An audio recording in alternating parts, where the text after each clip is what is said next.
Boa noite, meus irmãos, a graça e a paz do nosso Senhor Jesus.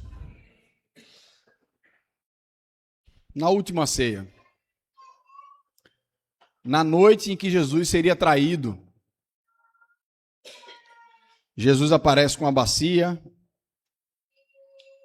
e o clima do lugar, quem é que ele vai escolher para lavar o pé dos outros? Porque era um serviço que geralmente, o serviço dos servos, né? Mas aí o próprio Jesus se ajoelha na frente dos seus discípulos e anuncia o que é que ele vai fazer. Quem vai lavar o pé de vocês sou eu. As mãos que criaram o mundo lavaram os pés dos 11 discípulos medrosos e do discípulo traidor. A Bíblia nos ensina, meus irmãos, que dentro do reino de Deus, aquele que deseja altas coisas precisa ser aquele que serve. Nós adoramos, exaltamos, glorificamos o nome do nosso Senhor Jesus Cristo, porque Ele foi quem nos serviu de uma maneira tão profunda, tão grande, que a gente não consegue superar o que Ele fez. Mas Ele deixa para nós não só o modelo, como também nos dá a sua graça. No reino de Deus, servir não é opcional. Faz parte de sermos discípulos de Jesus Cristo. Então a Bíblia nos ensina, foi até o assunto da aula do pastor Sérgio hoje na escola dominical, que Deus dá dons aos crentes para que eles possam servir para o bem da igreja, para que eles possam ser utilizados por Deus para o bem e o crescimento da igreja. Então nós temos nessa jornada do livro de Atos, nós temos aprendido que é impossível você ser igreja sem fazer algumas coisas. É possível você vir para a igreja, mas ser a igreja exige algumas coisas de nós. E não existe ser igreja sem serviço. Faz parte de ser igreja. A gente tem feito essa diferença. Hoje está tão arraigado no nosso coração que a gente acha que a igreja é o lugar, né? Eu vou para a igreja. Só que esse termo não é... É claro que a gente acaba entendendo o lugar pela função, né? A função desse prédio não é ser a igreja. A função desse prédio é reunir a igreja. Enquanto você está sendo apenas servido, você está na igreja, mas você não está sendo igreja. O nosso chamado como igreja exige de nós um amplo e sacrificial envolvimento. Deus criou as pessoas diferentes, histórias diferentes, dons diferentes, paixões diferentes, para que nós possamos servir em áreas diferentes e maneiras diferentes, para que nada seja negligenciado, para que a sua igreja seja amplamente suprida. Então hoje, nós vamos aprender como podemos e nós devemos nos envolver no serviço da igreja. Então, abra a sua Bíblia em Atos, capítulo 6, versículos de 1 a 7.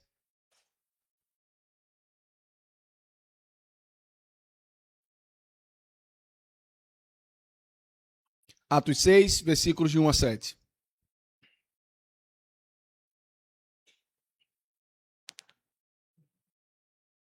A palavra de Deus nos diz o seguinte: naqueles dias, aumentando o número dos discípulos, houve murmuração dos helenistas contra os hebreus, porque as viúvas deles estavam sendo esquecidas na distribuição diária.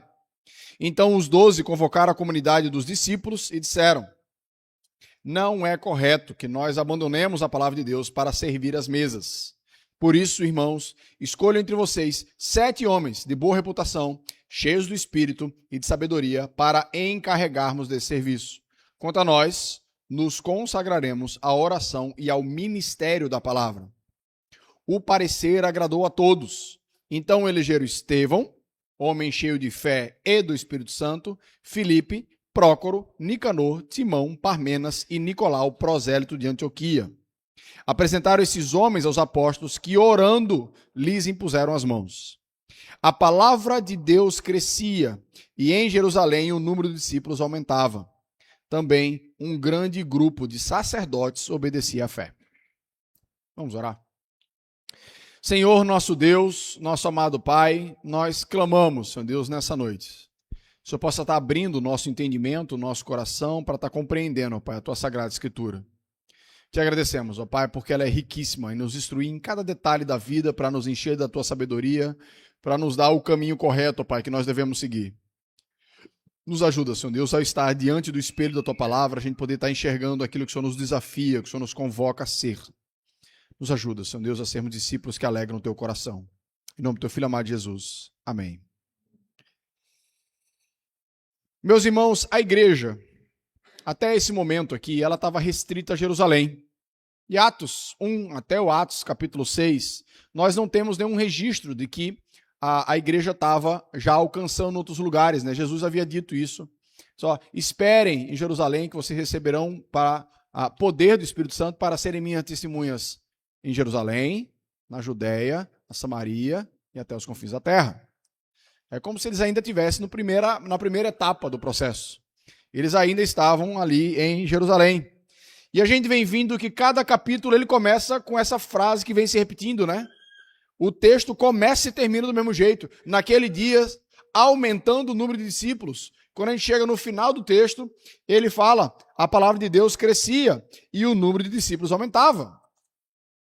A igreja de Deus, ela é esperada que ela cresça.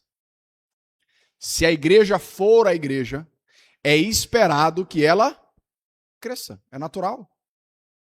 Então, essa igreja já estava com cerca de 6 a 7 mil pessoas. Só que tinha uma característica importante dessa igreja.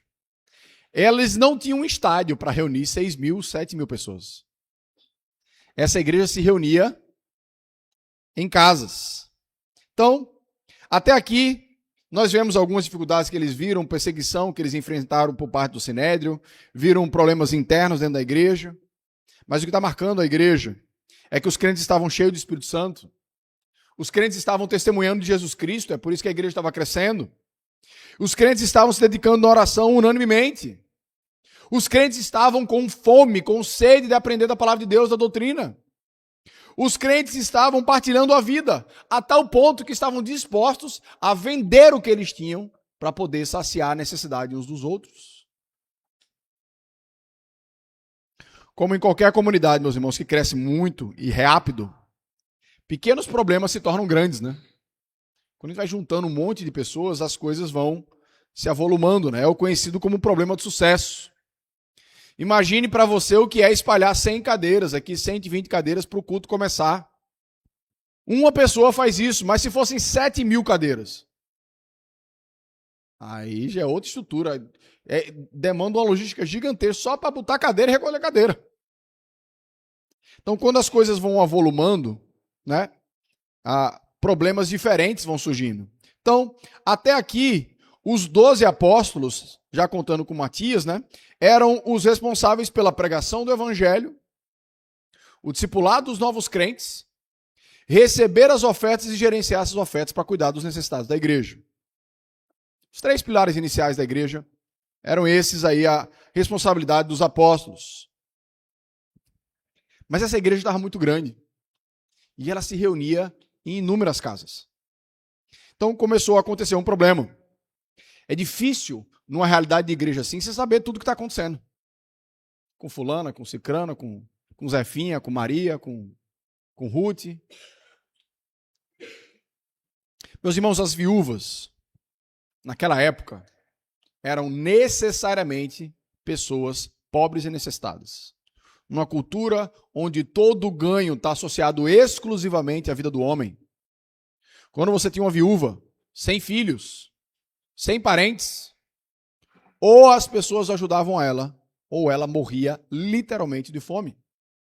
Então, estava aqui havendo 2 tipos de viúvas. De um lado, as viúvas hebreias. As viúvas que haviam nascido dentro do judaísmo, haviam sido pautadas a sua vida na vida judaica, elas sabiam o hebraico, sabiam o original, provavelmente, estavam dentro do seio da comunidade hebraica. sem se misturar com a realidade ao seu exterior, com cultura grega, que era muito conhecida na época, romana, não, ela era judia. E a lei hebraica tinha muitas regras para cuidar da viúva, porque esse sempre foi uma preocupação do nosso Senhor, da viúva e do órfão. Mas havia outro tipo de viúva aqui, que era a viúva helenista, que é uma palavra para quem tem uma cultura grega. São viúvas que haviam se convertido, haviam ouvido o evangelho, pode até que fossem ser, judias antigamente, mas com um pouco mais misturado com a cultura grega, não sabia falar o hebraico. E começou a acontecer um problema, entre aspas, simples, vamos dizer assim. As viúvas dos hebreus recebiam a porção delas diária para viver. Mas as helenistas, aquelas que tinham influência grega, estavam sendo deixadas. Meus irmãos, estar sendo deixado significa uma coisa só, estava passando fome.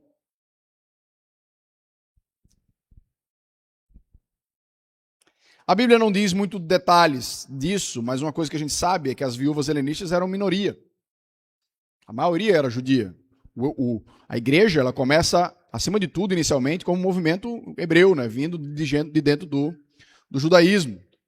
Então, apesar da Bíblia não dizer os detalhes do conflito, parece que estava havendo uma certa predileção. E a unidade da igreja estava começando a ser ameaçada. A comunhão da igreja estava sob ameaça. Se isso não fosse resolvido, talvez começasse a surgir a igreja evangélica de Jesus dos helenistas e a igreja evangélica de Jesus dos judeus. Vamos, então cada um cuida do seu, não está dando certo esse negócio. E uma das coisas que a Bíblia traz é que os apóstolos souberam da situação através da murmuração das helenistas. Pare para perceber que essa murmuração começou a se espalhar. Murmuração aqui não é uma petição com o intuito de resolver. Não é uma coisa que foi trazida com respeito para consultar o que vai ser feito a respeito de um problema real que estava acontecendo. A murmuração é uma reclamação onde o principal objetivo é apontar acusados. É fazer acusações. Ela vem carregada de interpretações, de julgamentos, que nem a palavra de Deus diz quais foram essas interpretações e julgamentos, mas é propício da murmuração. O que os apóstolos precisavam era de alguém para catalogar as viúvas, entender a situação de cada uma e fazer a justa distribuição ali dos alimentos para cada uma. Não é um trabalho que precisa de muito treinamento, não é um trabalho que precisa de muito conhecimento, é um trabalho prático, vamos dizer assim, que precisava ser feito. Mas o que a Bíblia também transparece é que o problema dessa divisão não era necessariamente por causa dos apóstolos. Vocês estão deixando de dar. Não, o sujeito está aqui oculto, As viúvas foram esquecidas. Por quem? O texto não fala. Quem é que estava sendo o verdadeiro culpado? Mas o que fica claro aqui pela fala dos apóstolos é que eles estavam tão ocupados com tantas coisas, fruto de uma igreja grande, que eles não conseguiam dar conta de fazer corretamente as suas responsabilidades. Simples assim. Tinha tanta coisa em cima dos apóstolos que não tem jeito, acaba passando. Coisas importantes, mesmo elas sendo importantes, acaba saindo do jeito errado. Meus irmãos, eu posso testemunhar no início de uma igreja, como foi nessa igreja, como é no início de qualquer igreja. De fato, poucas pessoas fazem muito trabalho. Elas cantam, aí sai, vai para não sei para onde, já faz não sei o quê, durante a semana tem que consertar, tem que isso, tem não sei o quê.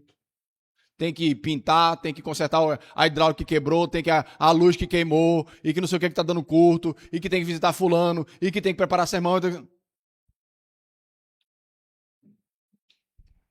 Mas conforme a igreja vai crescendo, esse nível de trabalho, de sacrifício, ele é insustentável ao longo do tempo. Principalmente quando a igreja cresce muito. Então, qual é a ideia? O esperado é que com a chegada de novas pessoas, cresça também o número de servos. Que mais pessoas entrem e possam contribuir e possam servir, para que isso seja diluído. E um dos problemas que o texto traz aqui, que é uma ameaça real para nós. Muitas vezes nós, ou no caso vocês, né, como ovelhas, parte do pressuposto que os líderes veem em tudo. Não para entender que na liderança há uma limitação humana igual a você, que a gente não consegue ver tudo. Não, mas ele sabe, não está fazendo porque não quer. Quem disse a você? A gente interpreta algumas questões sem nem ir lá, sem nem perguntar, para poder descobrir qual é a realidade. E aí assume, às vezes, a mesma postura do helenista aqui. Ao enxerga o problema, ao invés de compartilhar e tentar, de repente, fazer parte da solução, faz o quê? Murmura. E começa a se espalhar o quê? Uma murmuração dentro da igreja. Isso é uma ameaça muito séria para a igreja. Essa é uma postura, meus irmãos, que divide a igreja. Ao invés de a gente querer resolver, ao invés da gente ir até a fonte, ao invés de a gente procurar solucionar, a gente espalha aquilo que não deveria, apesar de ser um problema real, não estou dizendo que o problema não é real, mas que a gente tem que procurar resolver.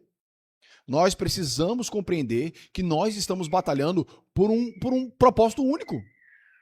Fazer o reino de Deus crescer. Ponto. Mas no meio desse processo, há um monte de pecador trabalhando junto. Vai ter atropelo. Vai ter erro. Vai ter erro da liderança, vai ter erro da membresia, vai ter. Mas o propósito é esse.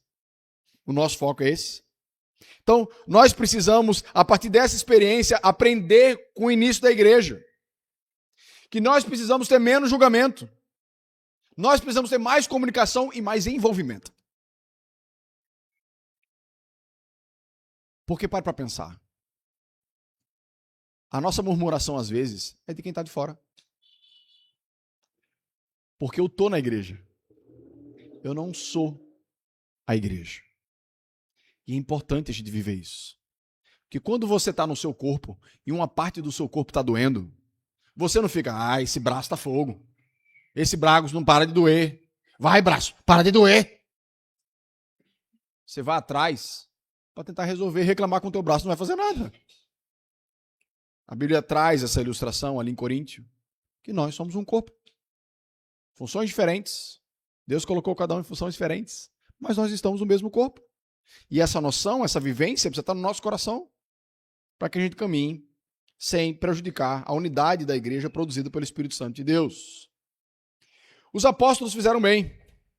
Eles não fingiram que não era com eles não ficaram empurrando o problema com a barriga, não. Eles viram que o problema era real. E eles agora tinham um problema. Como é que a gente soluciona isso sem abandonar a nossa função primária? Isso aqui que eu acho lindo, né? E isso é muito importante, gente, num crescimento saudável de uma igreja. Você crescer com as prioridades do seu lugar.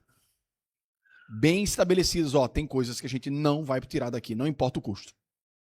São coisas inegociáveis para a vida da igreja.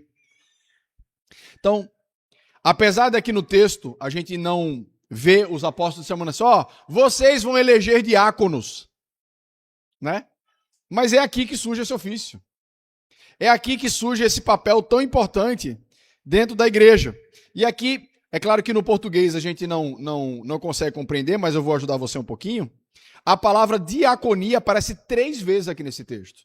Quando nós lemos aqui no versículo 1, quando ele fala que as viúvas estão sendo esquecidas na distribuição diária, essa palavra distribuição, lá no original, está diaconia.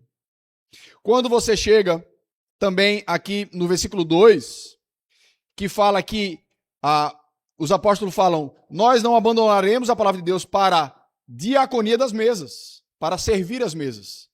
E a terceira vez que a palavra diaconia é no versículo 4. Quanto a nós, nos consagraremos à oração e à diaconia da palavra. Sabe por quê? Olha, diaconia da distribuição das viúvas, diaconia das mesas, diaconia da palavra.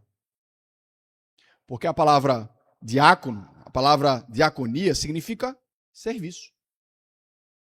Nós não vamos abandonar o serviço da palavra pelo serviço das mesas. Os apóstolos entendiam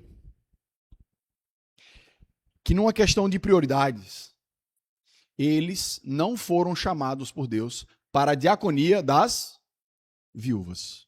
Eles foram chamados para a diaconia da palavra, de ministração da palavra e de oração. Meus irmãos, às vezes a gente empresta demais a visão do mundo. Para um hebreu, o servir à mesa não era coisa de serviçal. Quando você tinha, geralmente, na casa de um hebreu, um jantar, quem servia a mesa era o dono da casa. Era um privilégio para ele estar lhe recebendo na sua casa, então ele é quem servia você.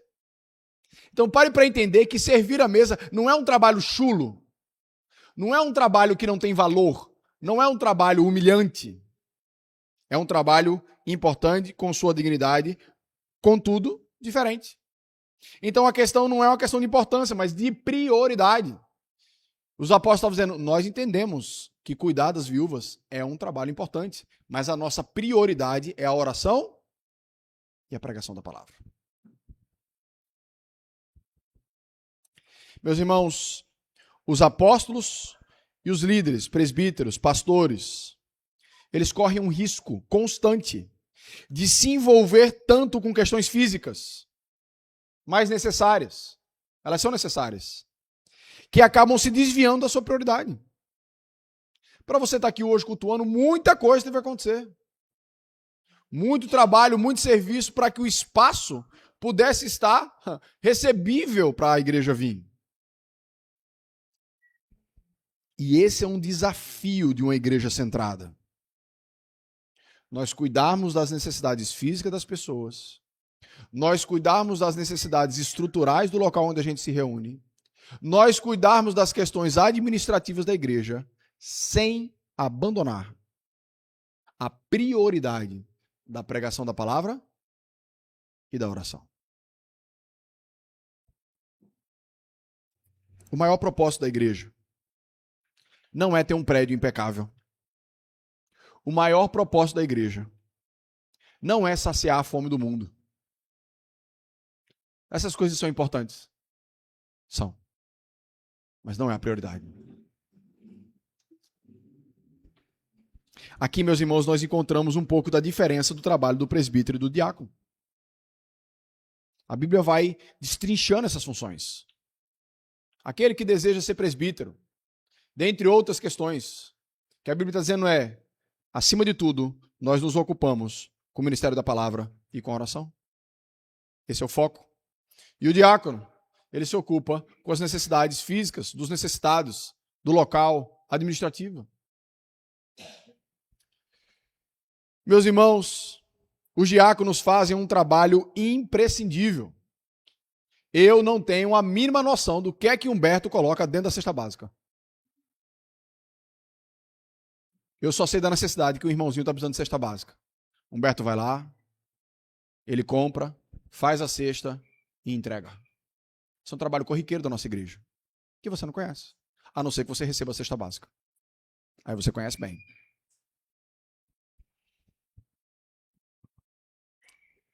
O que a Bíblia coloca, meus irmãos, não é que a gente não possa se envolver com essas questões. A gente pode, e por vezes acontece. Mas não deve ser a nossa prioridade. Eu lembro uma vez, eu era mais novo, eu acho que era seminarista, E aí eu estava organizando um acampamento para adolescentes. E toda vez dava um trabalho danado para poder arrumar alguém para pregar. Aí chegou um ano que eu fiz, sabe uma coisa? Eu vou organizar o acampamento e eu vou pregar. Pronto, eu mesmo resolvo esse negócio. E aí eu descobri uma lição, assim, que eu nunca mais consegui tirar de dentro de mim. Quando foi chegando perto do acampamento, eu não tinha nada pronto da minha pregação. Por uma razão simples. Coordenar um acampamento é você pensar em milhões de atividades e pendências que precisam ser saciadas. E você preparar uma pregação é um trabalho de reflexivo, de buscar a Deus, de quietude. Não tem como estar com a mente agitada, com um monte de providência, e você conseguir também preparar uma mensagem reflexiva. Aí eu pedi arrego, né? Eu disse, pai, eu preciso que o senhor pregue. E aí eu disse, não tem como coordenar e pregar ao mesmo tempo. Porque a cabeça trabalha em voltagem diferente. São necessidades diferentes. Graças a Deus ele atendeu o pedido na época e ele pregou e eu coordenei ali o acampamento. Meus irmãos, pregar envolve um trabalho invisível que muitos de vocês não conhecem. Durante a semana, estudar o texto, ler livros, preparar o esboço, escrever, digitar, trazer, orar, batalhar com o texto. Tanto que todas as vezes, toda semana, quando eu termino, eu digo para minha mulher, pronto, a pregação está pronta. Sai 30 quilos das minhas costas, quando a pregação está pronta. Isso exige um trabalho que a mente precisa estar ligado em outra voltagem. Um é 110, outro é 220. Se a gente não tiver tempo para isso, os aconselhamentos que a gente faz. Aconselhamento é se dedicar ao ministério da palavra. Evangelização é se dedicar ao ministério da palavra. É onde a palavra de Deus é o principal instrumento de trabalho naquele momento. Quando a gente lida com vidas, e eu tenho isso com muito temor e tremor, porque eu sei que eu vou prestar conta, todo o conselho vai prestar conta pela vida espiritual de cada um de vocês. Vocês são responsáveis, mas que a gente vai prestar conta, a gente vai. Precisa de oração, meus irmãos. Precisa de tempo para orar. Se a gente estiver ocupado com outras coisas, não vai ter tempo. A gente vai acabar se desviando. Se a gente gastar o nosso tempo com inúmeras questões práticas, administrativas, a gente está sendo infiel. Meus irmãos, eu vou confessar uma coisa aqui para vocês. Esse texto, para mim, é uma exortação em muitos momentos. Porque em muitos momentos, eu é que me permito envolver com coisas práticas demais. E acabo me desviando da função que Deus tem me chamado para fazer. Então eu ouvia pastores que algumas coisas correm solta, né? Ele não tá nem aí. Rapaz, eu não consigo fazer isso. Ficar nem aí para as questões administrativas, físicas da igreja. Mas eu desliguei, já faz um tempo. Aquela ideia de que se eu não fizer uma coisa na igreja, ninguém vai fazer. Não é minha prioridade mais.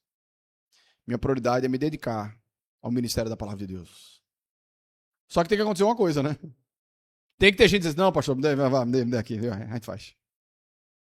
Porque as necessidades, elas são reais. E elas precisam continuar sendo satisfeitas. Eu vou dizer para vocês somente algumas coisas. Quando a gente vem para cá, aí vem para ensinar. Escola dominical. Mas a gente tem que vir para ensinar e abrir igreja. Aí pega a cadeira, desce, bota, faz o lanche, não sei o quê, cadê o ar-condicionado? Tá faltando não sei o quê. Pega a cadeira, para lá, você para onde? Pega, eita, o menino vomitou lá embaixo. Pega, não sei... Vamos dar aula. Entendeu? Quando se a gente tivesse gente para fazer isso, você podia chegar, sentar, ter um momento de oração, relembrar aquilo que você vai falar, pedir para Deus lhe usar, chega lá, você faz. Vamos lá. Coisa simples. Isso pode ser feito. Então, meus irmãos, com todo o amor do mundo, não misture as coisas. Por mais que a gente faça por amor à igreja, a liderança da igreja, pastores, presbíteros, não é para estar consertando as coisas, catalogando nota fiscal, organizando evento, decoração, etc, essas coisas. O foco nosso não pode ser esse. Isso é uma lembrança para mim e uma lembrança para vocês também. A gente não é proibido de fazer essas coisas. A gente faz. Faz com amor. Mas eu creio que o ideal é fazer com amor até que a igreja amadureça. E a igreja entenda qual é o chamado de Deus para cada um. Qual é a convocação de Deus para cada um. Meus irmãos, eu vou ser sincero com vocês. Quem quiser pegar essas coisas administrativas da minha mão, eu estou dando. Se fizer errado, eu tomo de volta. Não é nada. Porque não é para fazer de qualquer jeito. É para fazer com excelência. Mas eu tenho ligado um motorzinho na minha mente, diz assim, delegado. Só que tem que ter o delegado, né? Tem que ter alguém que diz assim, não, pastor, a gente vai, vamos fazer. Eu faço. Os apóstolos, meus irmãos, eles não só elaboraram uma solução para lidar com aquilo, mas eles colocaram um método, que é a base do nosso método presbiteriano. Só olha, como é que vocês vão fazer isso? Como é que a gente vai ter diácono, né? A palavra aqui, ele fala assim, se não é correto a gente abandonar, versículo 3, por isso, irmãos, escolham entre vocês homens de boa reputação para os encarregarmos desse serviço. Essa escolha aqui, em algumas traduções diz assim, elejam. Elejam. A gente está com a mente muito, né, esse ano de eleição, né? Mas não é para a igreja ser política. A eleição aqui, o termo grego aqui, significa a gente poder examinar por observação. A gente tem que olhar para fulano, vamos ver se fulano vai cumprir. O que é para ele fazer? Vamos observar. Quem são as pessoas que se encaixam dentro dessa necessidade aqui? Vamos eleger. E tem uma coisa que é interessante aqui, porque é uma discussão que está muito em alta, né? Qual era o problema que a igreja estava passando? Era a distribuição para a viúva. Melhor pessoa para poder cuidar disso? Mulher. Não é? Mas ele não fala isso. Escolham entre vocês 7 homens. Meus irmãos, isso ocorre porque na Bíblia não é que as mulheres fossem incapazes de fazer esse trabalho. Eu creio que elas fariam muito bem o trabalho em si. Mas há um princípio, a partir da criação, a partir do ser de Deus. O princípio de Deus é que, biblicamente, a liderança na igreja e no lar é do homem. Deus colocou como responsabilidade primordial do homem ser o líder. Porque na imagem escolhida pela própria palavra de Deus, o homem representa Cristo, enquanto a mulher representa a igreja. O homem é o cabeça da esposa, assim como Cristo é o cabeça da igreja. Então, meus irmãos, você que é homem, você não pode e não deve fugir dessa função. Não é que você vai exigir liderança da sua casa. Se você entender isso, está tudo errado. Ó, mulher, tu me obedece que eu sou o líder desse negócio aqui. Porque no reino de Deus, o mais importante é o que serve. Ele conquista a liderança dele servindo, pagando o preço. A função da mulher, biblicamente, é auxiliar o marido nessa função de liderança. Por isso que aqui na sala de liderança que está tendo na escola dominical, está vindo os maridos e a esposa. Ah, eu não vou ser líder. Se você não for ser líder, você vai auxiliar o seu marido na função dele. Infelizmente, meus irmãos, tem tanto homem se isentando do que Deus designou para eles que as mulheres estão assumindo.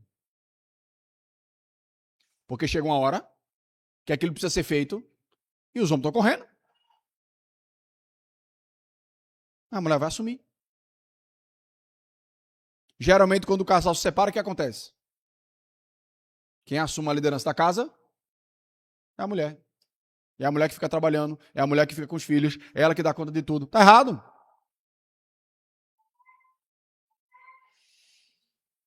E uma das coisas que a gente aprende aqui na palavra de Deus é que não foram os apóstolos que escolheram os 7 homens. Essa escolha foi delegada para a igreja. Foi delegado para a assembleia. A gente não sabe o que aconteceu, né? Não, se tinha que ter voto, qual era a chapa, né? Quantos votos tinha que ter? Qual era o quórum, né? A gente tem tudo isso, na igreja presbiteriana tem tudo isso para você ter eleição. Se Deus quiser, vai ter eleição. Tem que ter 50% mais um. Tem que estar, metade da igreja tem que estar presente, ou em uma segunda convocação, tem toda a regra. Mas o que acontece é, a igreja olhou para esses homens e fez, esses homens aí cumprem os requisitos. E é interessante que todos esses nomes que estão aqui, Estevão, Filipe, Nicanor, Timão, são todos nomes gregos. Que têm origem grega. Ou seja, acabou-se o problema. Porque quem vai cuidar das viuvinhas agora é a galera grega.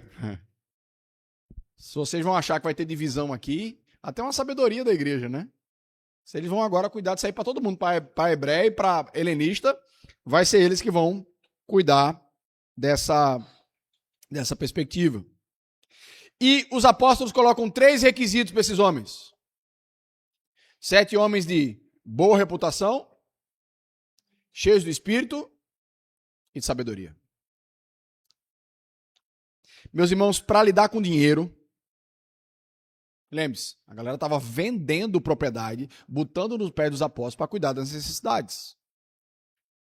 Precisam ser pessoas de boa reputação. O dinheiro é traidor. Você está ali passando por uma necessidade, aí vem aquele dinheiro ali na sua frente. Aqui na igreja você não sabe, mas a gente toma cuidado.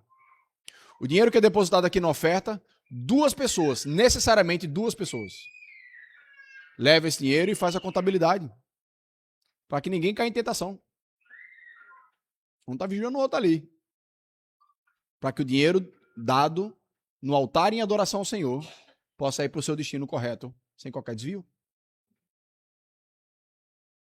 Então, era preciso que fosse alguém honesto. Também ele precisava ser alguém muito sábio. Sabe por quê? Porque cada viúva é diferente. Cada viúva tem uma situação diferente. Tem viúva que precisa de ajuda, tem viúva que está enrolando. Ela que o filho dela cuida dela. Ela vem com a cara de coitada dela aqui. Entendeu? Diácono é bronca. Não o diácono, né? Com que ele lida, né? Tem muito caso que é a pessoa que quer olhar a igreja como ficar dependendo da igreja, como uma coisa para você tirar cada vez mais dela. E a gente precisa de sabedoria para lidar com esses casos. Já teve irmão nessa igreja que foi embora da igreja por causa de problema diaconal. Já teve. Ele não quis se ajudar do jeito que a igreja queria ajudar. Então ele disse, então eu vou me embora. Então vá. Isso gera uma confusão, uma bafafá que a igreja não vê. Vocês não veem. Faz parte do fardo, né? Da liderança. Então, o diácono, ele precisa ser sábio para poder ouvir, para poder entender a situação de cada um, para poder atender a situação de cada um de uma maneira justa, compreendendo uma coisa muito importante: o recurso não é infinito. Não tem como, quem quiser, Silvio Santos. Não tem dinheiro assim para sair dando para todo mundo. Não tem. A gente tem que aprender a lidar com um recurso que Deus tem colocado na nossa mão da melhor maneira possível. E ele também precisava ser cheio do Espírito Santo. Oxe, pastor, para distribuir cesta? Para distribuir cesta. Sabe por quê, meus irmãos? Porque às vezes a gente acha que isso é só um trabalho que qualquer um pode fazer. E a gente não entende que é tão espiritual quanto pregar a palavra. Saciar o corpo. Lembre-se, o plano de Deus é uma ressurreição, envolve o corpo também. Deus ama a alma e Deus ama o corpo também. Jesus, por muitas vezes, estava lá pregando, no final da pregação, falou, rapaz, está todo mundo com fome. A gente tem que dar comida para esse povo. Aí foi pão com peixe para todo mundo, né?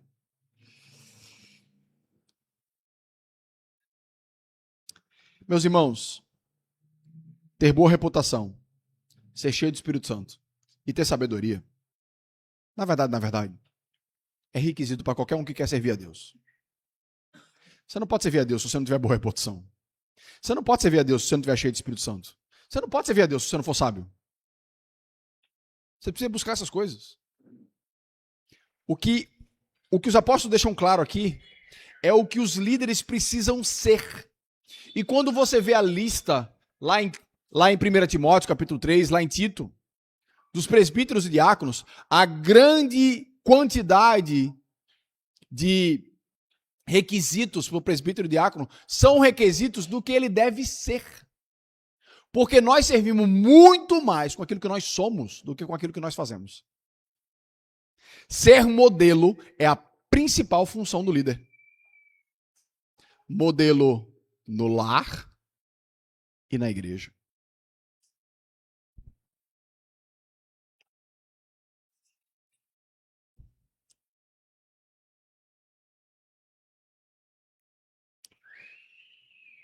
Todo presbítero, ele não está impedido de envolver com questões práticas.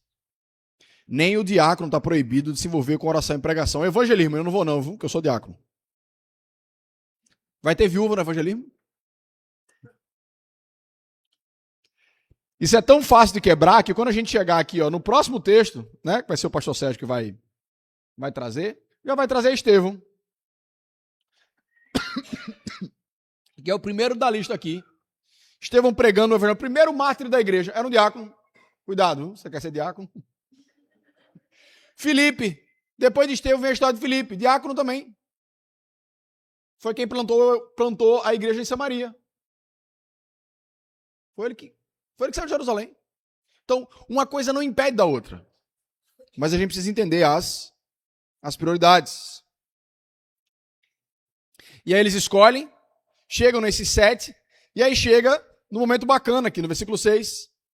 Apresentaram estes homens aos apóstolos, que orando lhes impuseram as mãos. E aqui você tem a ordenação dos diáconos, né? Esse momento aqui super importante, né?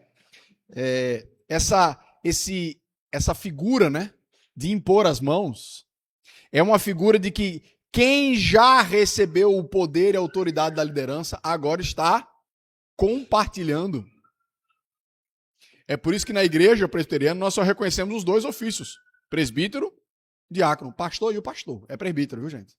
Você não entendeu ainda? Ele é presbítero. E aí há a cerimônia de ordenação, onde quem já recebeu daquela autoridade impõe as mãos e faz aquela cerimônia ali, reconhecendo aquele homem como presbítero ou como diácono. Qual é a consequência disso tudo? Versículo 7. A palavra de Deus crescia em Jerusalém e o número de discípulos aumentava. Problema resolvido. A igreja agora pode voltar a crescer. Tirou aquele entrave ali, tirou aquele obstáculo, agora a igreja pode continuar a crescer. Cresceu ao tal ponto que os mais difíceis, entre aspas, humanamente falando, estavam se convertendo. Até um grande número de sacerdotes. Sacerdote era como se fosse o pastor do judeu. Sabia tanto de Bíblia. Isso aí, né? É igual você chegar e converter o cara que é não sei nem o nome, né? O dono da casa espírita, não sei como é que funciona. O médium lá, o negócio lá. Né? Eu não sei o nome.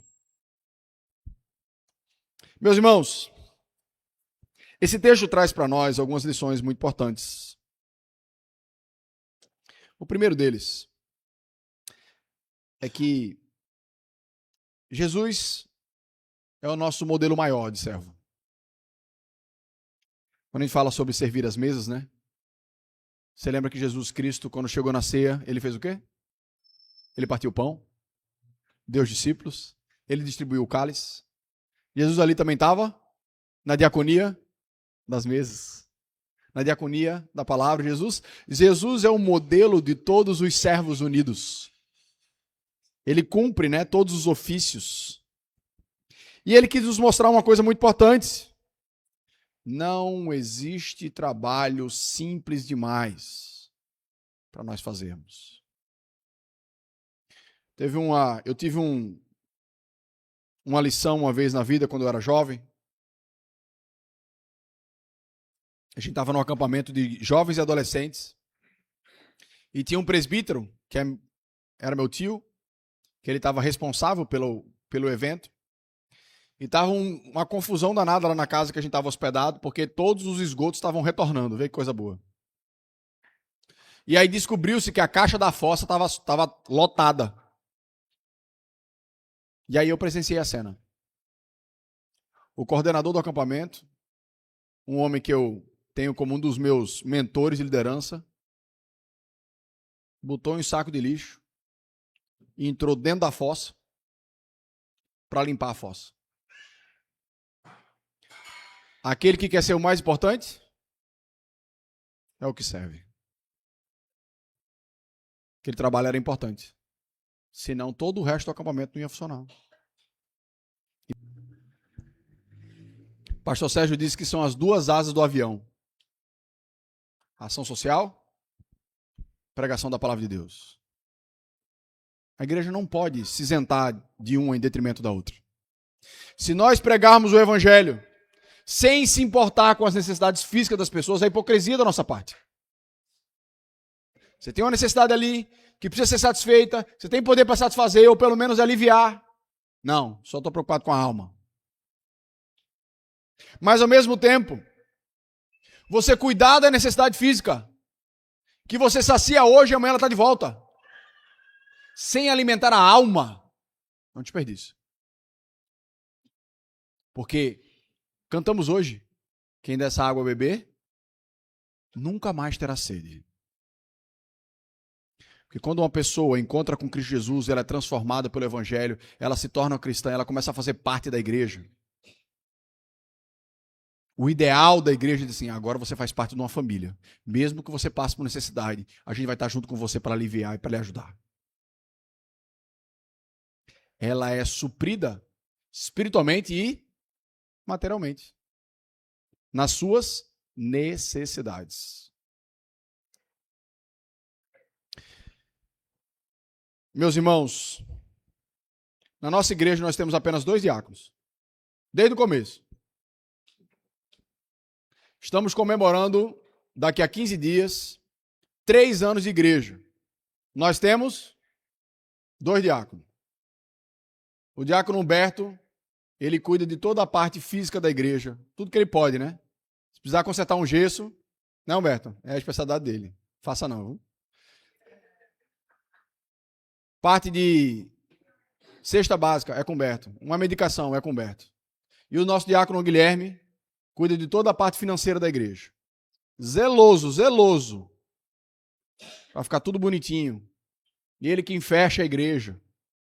E ele quem está sempre procurando, conversando, trazendo necessidade dos irmãos. Vou dizer com todas as letras. Nós precisamos de mais diáconos. Nós precisamos de uma igreja disposta a servir. Que entende que a gente não está vindo para cá. A gente está sendo igreja. Precisa haver um amplo investimento nosso. Porque não é sobre cuidar de fulano, é sobre cumprir isso, aquilo. É sobre obedecer ao nosso Senhor Jesus. É um mandamento bíblico. Queria terminar essa pregação com 1 Coríntios capítulo 15, versículo 58.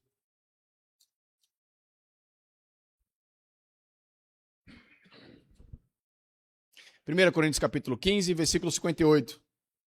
Portanto, meus amados irmãos, sejam firmes e inabaláveis, e sempre abundantes na obra do Senhor, sabendo que no Senhor o trabalho de vocês não é vão. Vamos orar? Senhor, nosso Deus, nosso amado Pai, te agradecemos imensamente, ó Pai, pelo sacrifício do teu Filho amado Jesus Cristo. Que através dele nós tivemos o privilégio de sermos servidos, ó Pai, pelo teu sangue.